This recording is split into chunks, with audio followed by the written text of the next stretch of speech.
خواتین و حضرات کی خدمت میں اسٹاک ہوم سویڈن سے عارف کسانہ کا سلام پہنچے۔ آج کے ولاگ میں ہم ایک بہت ہی اہم موضوع پہ بات کریں گے کہ سویڈن کی حکومت ایک نیا قانون نافذ کرنے جا رہی ہے جس کے تحت جن لوگوں کے پاس سویڈن کے ریزیڈنس پرمٹ ہیں ان کو منسوخ کیا جا سکے گا۔ اس کی بہت سی جو ہے وہ شکیں ہیں جس کے حوالے سے پہلے بھی ولاگ آپ نے دیکھا، لیکن ان میں سے ایک شک جو ہے وہ انتہائی تشویشناک ہے جس کے حوالے سے بہت سے جو ہے وہ تحفظات کا اظہار کیا جا رہا ہے۔ اس پہ ہم تفصیل سے بات کریں گے اور لوگوں کے جو خدشات ہیں وہ بھی آپ کے سامنے رکھیں گے۔ اس موضوع کی طرف جانے سے قبل آپ لوگوں کے لیے کہ اطلاع کے 13 اپریل اتوار کے دن اسٹاک ہوم کے علاقے فتیا میں ایک بہت شاندار مینا بازار کا انعقاد کیا جا رہا ہے جس میں پاکستانی انڈین کھانے، کپڑے، جیولری، بچوں کی دلچسپی کی چیزیں، خواتین کی دلچسپی کی چیزیں، کھانے پینے کے اسٹال اور دیگر ایکٹیویٹیز شامل ہیں۔ یہ مینا بازار فتیا اسکول میں منعقد ہوگا جو کہ فتیا انڈر گراؤنڈ اسٹیشن کے بالکل قریب ہے۔ آپ سب لوگ اپنے دوست احباب کے ساتھ اس مینا بازار میں شرکت کر سکتے ہیں اور وہاں پہ آپ لوگوں سے میری ملاقات بھی ہو سکے گی۔ اور اسلام آباد میں سویڈش ایمبیسی کے دوبارہ کھلنے کے حوالے سے بھی ایک وضاحت ضروری ہے کہ 9 اپریل سے سویڈش ایمبیسی اسلام آباد میں جو ہے وہ اپلیکیشنز دوبارہ لے رہی ہے۔ یہ وہ اپلیکیشنز ہیں جو 90 دن سے زیادہ مدت کے لیے ہیں، یعنی امیگرنٹ ویزے اس میں آ سکتے ہیں، اسٹوڈنٹ ویزے آ سکتے ہیں، یا وہ ویزے جو 90 دن سے زیادہ ہیں۔ 90 دن سے جو کم ویزے ہیں ان کے لیے بدستور جو ہے انہیں تھائی لینڈ کا جو روٹ اپنانا ہوگا اور اس میں جو وہاں 10-12 شہر ہے مشرق کے بعید کے، وہاں اپلیکیشن جو ہے وہ وی ایف ایس گلوبل کو دینا ہوگی۔ لیکن اگر کسی نے 90 دن سے زیادہ کا ویزا لینا ہے، خواہ وہ نان امیگرنٹ ویزا ہے، کیونکہ بعض جو وزٹ ویزے ہیں 90 دن سے زیادہ مدت کے لیے بھی لوگ اپلائی کرتے ہیں،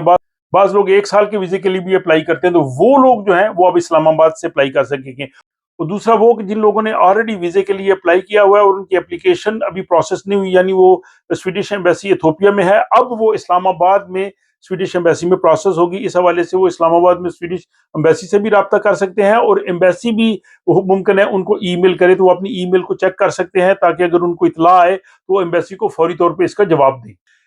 موضوع کی طرف جانے سے قبل ایک اور خبر یہ کہ سویڈن کے مائیگریشن کے وزیر یون فرشل جو ہیں 7 اور 8 اپریل کو سوئٹزرلینڈ کا دورہ کر رہے ہیں اور وہ سوئٹزرلینڈ کی امیگریشن کی تفصیلات جو ہے وہ جانیں گے تاکہ وہ جو نیا قانون بنا رہے ہیں جس کے تحت یہاں پہ ریزیڈنس پرمٹ بھی کینسل کیے جا سکیں گے اور امیگریشن کے قوانین کو مزید جو ہے وہ سخت کیا جائے گا، اور اس حوالے سے وہ سوئٹزرلینڈ کے ماڈل کا جو ہے وہ مطالعہ کرنا چاہتے ہیں اور سوئٹزرلینڈ کی امیگریشن کے حوالے سے تمام تر تفصیلات جو ہے وہ حاصل کرنا چاہتے ہیں۔ تو آج کل وہ 2 روزہ دورے پہ جو ہے سوئٹزرلینڈ ہے۔ اب ہم چلتے ہیں جی آج کے اس بہت ہی اہم موضوع پہ جس کے حوالے سے آپ نے گزشتہ ہفتے ولاگ جو ہے وہ ملاحظہ کیا کہ سویڈن کی حکومت کو انکوائری کمیشن نے رپورٹ دے دی ہے جس پہ اب مرحلہ وار جو ہے وہ کام شروع ہو گیا ہے، اور یہ ایک بہت تشویش کی لہر لوگوں میں دوڑ گئی ہے جن کے پاس یہاں پہ ریزیڈنس پرمٹ ہیں، جو یہاں پہ رہ رہے ہیں۔ اگر وہ 4-5 اس کی شکیں ہیں، اگر ان میں سے کسی ایک کے بھی وہ مرتکب ہوں گے تو ان کا رہائشی ویزا یعنی ریزیڈنٹ پرمٹ کینسل کر دیا جائے گا۔ اگر وہ غلط معلومات دے کر حکومت سے کوئی مالی فائدہ لیتے ہیں یا سوشل جو ہے وہ غلط بنیادوں پہ لیتے ہیں، یا کسی اور ادارے کے ساتھ یا ٹیکس کے ساتھ کسی قسم کا فراڈ کرتے ہیں، یا وہ منشیات کے معاملات میں ملوث ہیں، اس کی خرید و فروخت میں ملوث ہیں، یا اگر وہ منشیات لیتے ہیں اور اس کا علاج نہیں کرواتے، اور اس کے علاوہ ان کا جو رہن سہن ہے وہ معاشرے میں اچھا نہیں ہے اور وہ سویڈن کی سیکیورٹی کے لیے کسی قسم کا خطرہ ہے، تو ان کا ریزیڈنس پرمٹ ان بنیادوں پہ منسوخ کیا جا سکے گا۔ ان تمام شکوں میں ایک شک جو ہے وہ بہت ہی الارمنگ ہے اور جس کے حوالے سے بہت زیادہ تشویش پائی جاتی ہے، وہ یہ کہ اگر وہ سویڈن کی سیکیورٹی کے لیے خطرہ ہوں یا حکومت کے خلاف کسی سرگرمی میں ملوث ہوں یا کسی سرگرمی میں حصہ لیں تو ان کا ریزیڈنس پرمٹ جو ہے منسوخ کر دیا جائے گا۔ اب یہاں پہ یہ سوال پیدا ہوتا ہے کہ سویڈن ایک لبرل معاشرہ ہے، یہاں پہ آزادی رائے کا قانون ہے اور لوگوں کو اپنی بات کرنے کی مکمل آزادی ہے، تو کیا اگر کوئی شخص جو ہے وہ حکومت کے کسی اقدام پہ تنقید کرتا ہے یا حکومت کے خلاف کسی مظاہرے میں شرکت کرتا ہے یا حکومت کے خلاف کسی قسم کی پولیٹیکل ایکٹیویٹی میں ملوث ہے،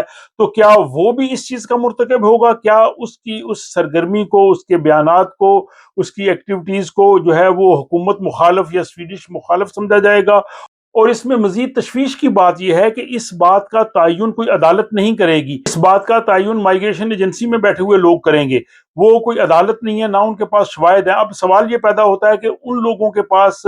کس حد تک جو ہے وہ انفارمیشن ہوگی، کس حد تک وہ اس قانون سے آگاہ ہوں گے، اور کیا اس قانون کا غلط استعمال نہیں کیا جا سکے گا، اور کیا یہ سویڈن کا جو آزادی رائے کا قانون ہے اور یہاں پہ جو آزادی صحافت کا قانون ہے، تو کیا اگر کوئی حکومت کے خلاف، سویڈن کے سسٹم کے خلاف یا کسی قسم کی ایکٹیویٹی کرتا ہے، بیان دیتا ہے، کسی قسم کی بھی تحریر و تقریر کی صورت میں وہ بات کرتا ہے، تو کیا وہ بھی اس ضمن میں آئے گی؟ اس حوالے سے بہت سے لوگوں میں یہ تشویش پائی جاتی ہے کہ اس چیز کو حکومت کو کلیئر کرنا چاہیے کہ سویڈن کی سیکیورٹی سے کیا مراد ہے، سویڈن کی حکومت کے خلاف بیانات کون سے ہوں گے، اور کس طرح سے ان لوگوں کو جو ہے وہ پروسیکیوٹ کیا جائے گا۔ اور اب یہ انکوائری کمیشن جو ہے وہ اس نے اپنی رپورٹ حکومت کو دی ہے، اب اس میں مرحلہ وار جو ہے وہ عمل ہونا ہے، اور پھر اگلے سال جولائی 2026 سے یہ قانون بن جانا ہے۔ تو قانون بننے سے پہلے یہ تمام چیزیں طے ہونی چاہیے، اور ان لوگوں کی تشویش جو ہے وہ دور ہونی چاہیے جن کے پاس اس وقت ریزیڈنس پرمٹ ہیں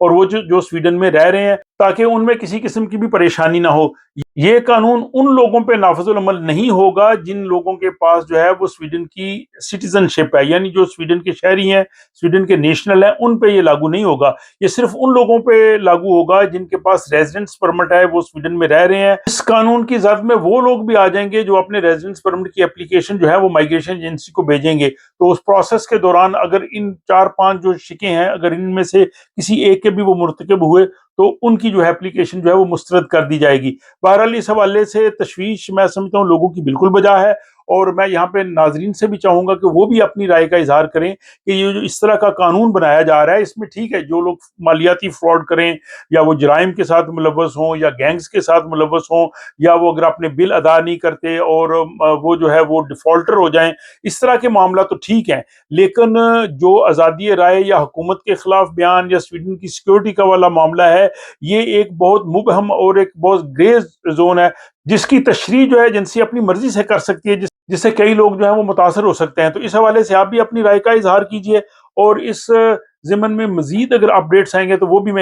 بھی میں ان ولاگز کی صورت میں آپ کی خدمت میں پیش کروں گا۔ اپنا خیال رکھیے گا اور مجھے اجازت دیجیے۔